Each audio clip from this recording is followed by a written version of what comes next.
Hello!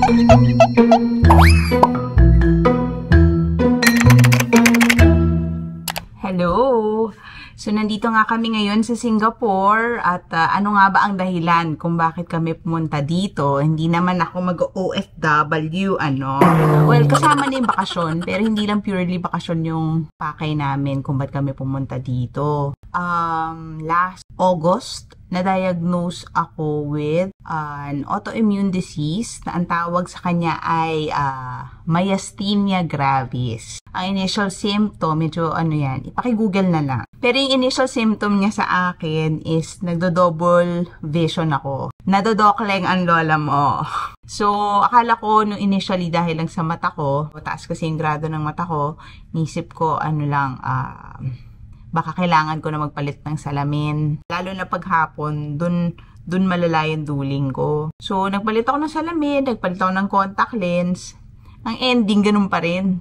Recently nga, medyo lumalala siya kasi kapag gising ko pa lang, duling na ako. Dati, pagpahapon pa lang, dun lang ako naduduling. So, nagpunta ako initially sa eye doctor, tapos right off the bat ang sinabi agad sa akin, possibly related sa thyroid problem mo or yun nga, myasthenia gravis. So, ni-refer niya ako sa neuro, yun din ang diagnosis ng neurologist. Ngayon, may mga tests kailangan ma-take to verify kung talagang myasthenia gravis. Meron ako yung mga rapid neurosensory stimulation, mga ganyan. Negative lahat yun. Nag-MRI ako, negative din. Ngayon, paano at kailan ko to nakuha? Hindi ko rin alam. At actually, wala siyang known cause. Siguro na-trigger lang sa sobrang stress.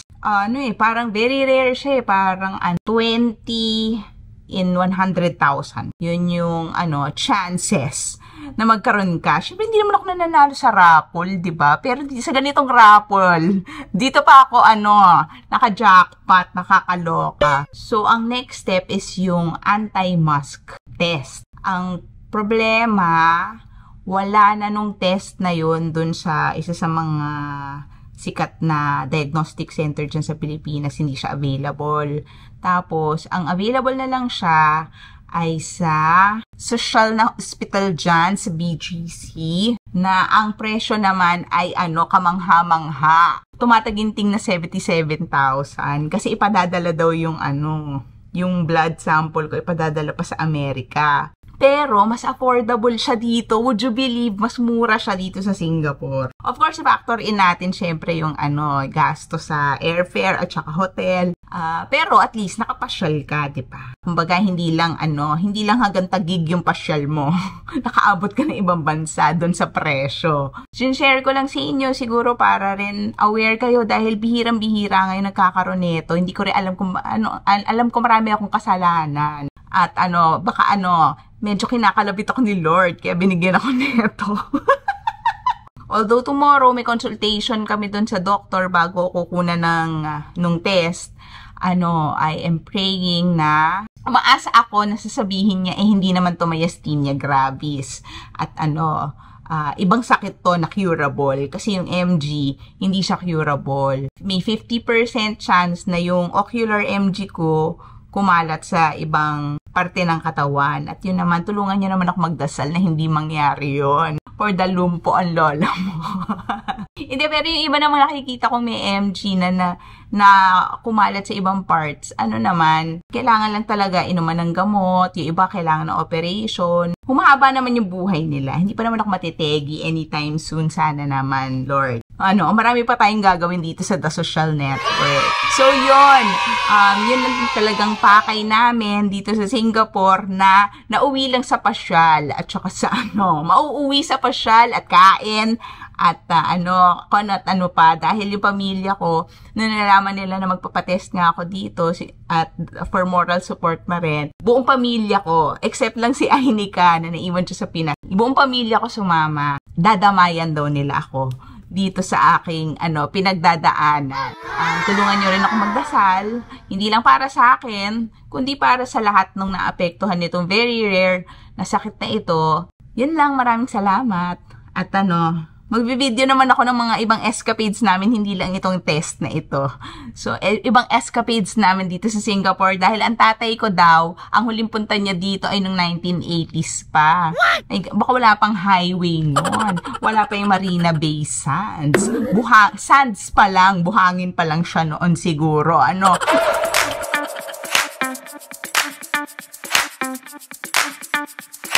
Hello!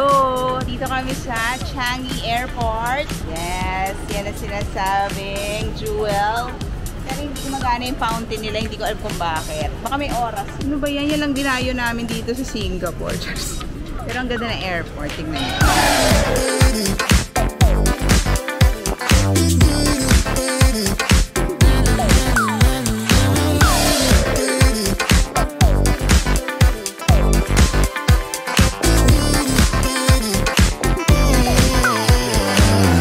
Pupunta. Favorite kasi ng tatay ko yung Hainanese chicken rice. So maghahanap kami. Nag-google ako kung ano yung pinakamasarap dito. Doon daw yun sa People's Park. Bilang, for the TPDT kami, mag-MRT kami pupunta doon. Good luck to us. Alam nyo naman dito sa Singapore, lahat mamahalin.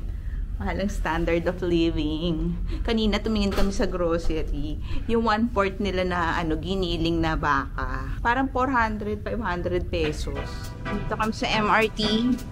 Ayan. Ang galing naman mag-follow ng instructions ni Father.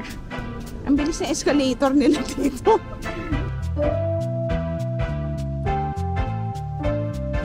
Grabe, nakakaloka yung MRT nila dito. Ang ayos-ayos. Ang bilis pati, no? Oo nga. At saka miya meron. Hindi yung tirik na yung mata mo, wala pa yung susunod.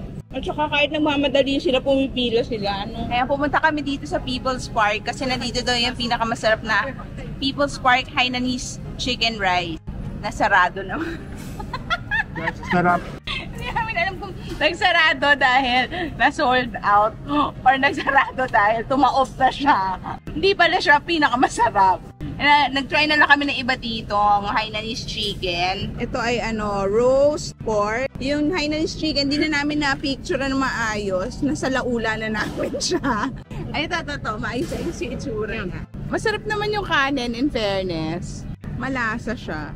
Ganito ang itsura ng, hawker ba to? Food court, parang food court na walang ventilation. Lokal na lokal ang dating natin dito, Dad. Ayoko tumigil sa pork, pork na nga tayo sa That's My Baboy. Yung chicken, $3 lang. $3.50. 120. Ang sulit ng juice kasi $1 Singaporean dollar lang siya. Mura siya sa soft drink. Ang laki pa niya. Pang may diabetes. Tikman mo, bahagyang-bahagya lang yung lemon niya. Mga 1/4 lemon lang ang nilagay.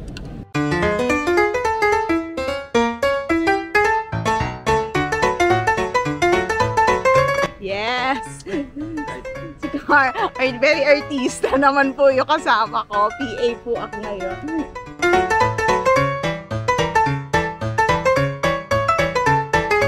Ay, 11:30 daw bubukas ng restaurant. Si Adele nakapila na.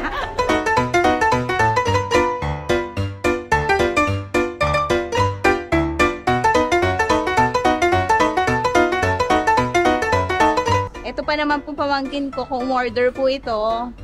Isang dish per page. Kaya kung 20 pages yung menu. Wala tayong take outan yan ngayon. Tayo rin ang kakain niya. Dito daw kasi ang best chili crab in Singapore. Of course, only the best. Only the best for us. Yeah. Only the best for us because we will not pay. Somebody else will pay. That's why we're going for the best.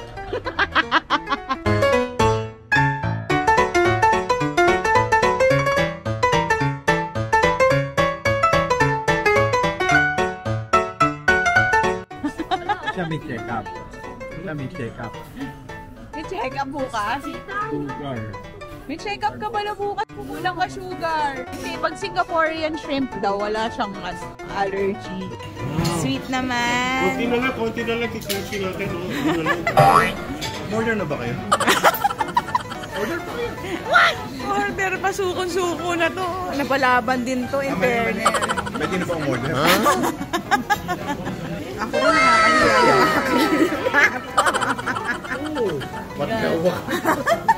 Pati hawakan. Hanggang dulo mo, Hanggang dulo. Laban Lolo B. Gagalit na yung dishwasher, wala na raw siyang lilinisin. Tingnan mo, oh. Grabe ka, Irela. Burara mo naman kumain. Yun o. Dito, huwag ko yung susunod sa ganitong Tingnan mo naman, oh. Ito dapat. Ganyan kami. Ganyan, oh. Yani, ano ba yan? Kadiri ka. Ba't ganyan? Sobra ka naman. This is your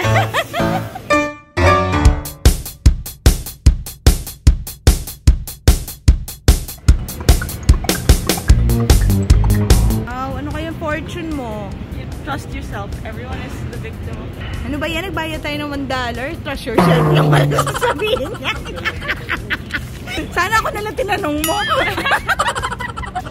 Trust yourself. Time is gold. Ang dami-dami. For every, sasabihin namin sa'yo, $1 yun, ah. Time is gold. Trust yourself. You can do it. Just do it. What? Just do it. Nike. Ano ka ba? Meron ka ba mga words of wisdom? Believe in yourself. Believe in yourself. YOLO. Quitters never win. Yeah. Quitters never win. Winners never quit and quitters never win. Haba yun. $2 yun. My gosh! Pasok tayo! Hindi pwede. Bawal! Si Daddy pag pumasok dyan, baka ayaw na lumabas. Sa Bowl Gym, kung saan dapat mag-workout ka, wala kang saplot. Richie, nakahanap ka na ba ng trabaho? Mga fresh pa, mag-Universal Studios.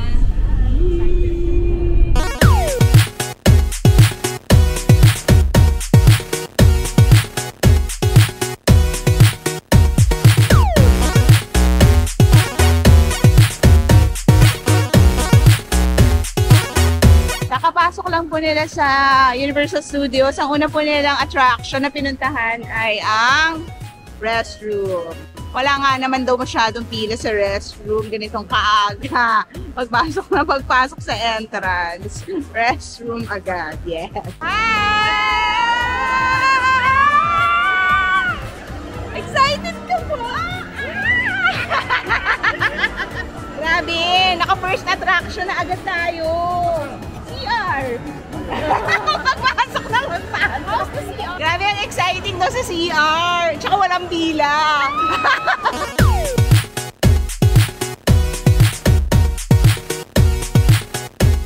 Hello, Kitty! Ay, grabe naman sa pagsugot. Wala na siyang pake. Wala na siyang pake kung iwan niya tayo.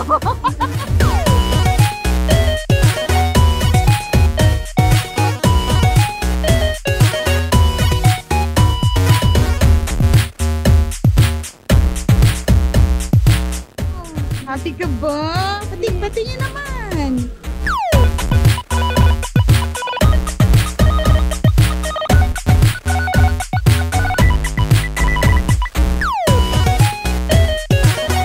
Ang galing-galing talaga ng parang Steven. Di ba talaga si Steven? Kumayot na nga siya dun eh. Alam ko kasi na gano'n siya eh, IF.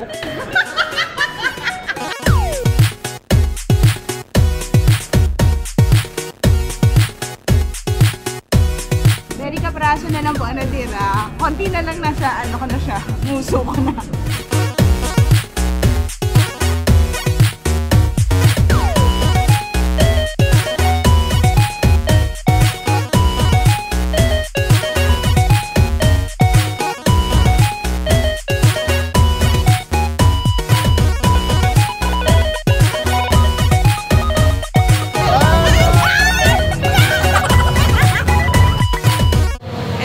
Universal Studios. Outfit check muna tayo, tol.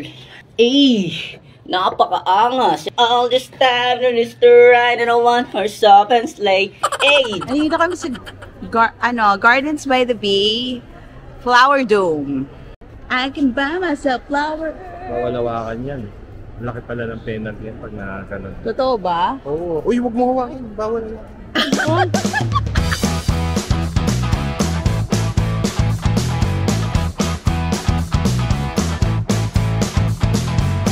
Artista ba yun? Artista ba yun?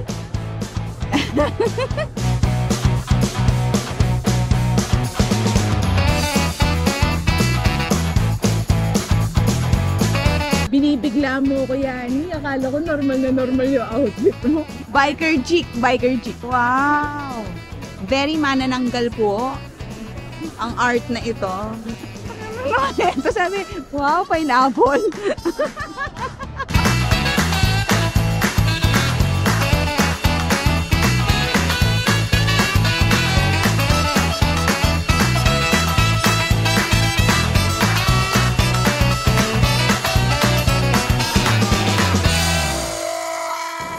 Ganda naman dito sa mall dito sa Singapore. Marina Bay pala to. Hindi namin alam. Hindi lang talaga here. Ba, mag-Art Science Museum daw kami. Shala, ibang-iba pala yung mall ng Marina Bay.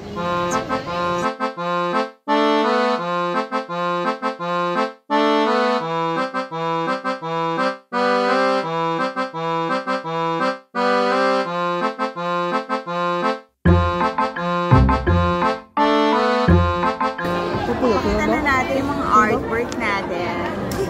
So cute. Ayun na, ang laki ng pusit mo, Yani. Ang laki ng pusit. Where's yours? Asan na yung akin? Ayun.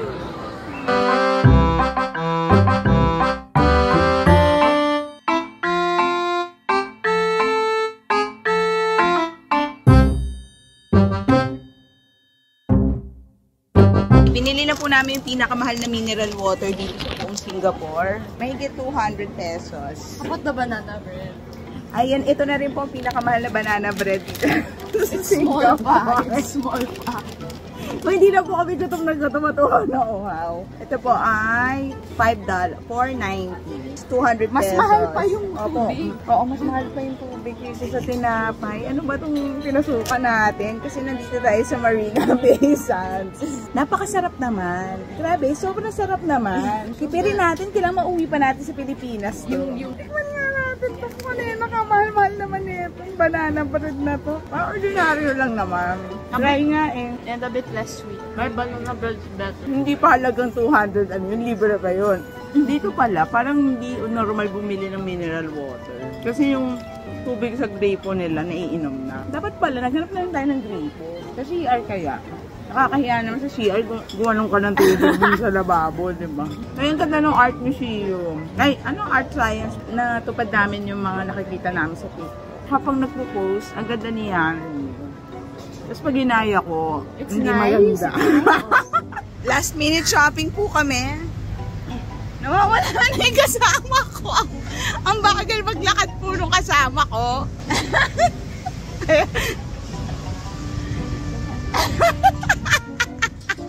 Sabi ko kasi ang bagal niya maglakad. Hayop ka, Richie. So, uwi na kami. Bye, Singapore.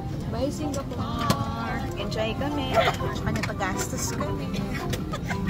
Lalo na po itong babae. Pasakay na lang kami na transfer pa. O yung Pilipinas, nakapag-shopping pa.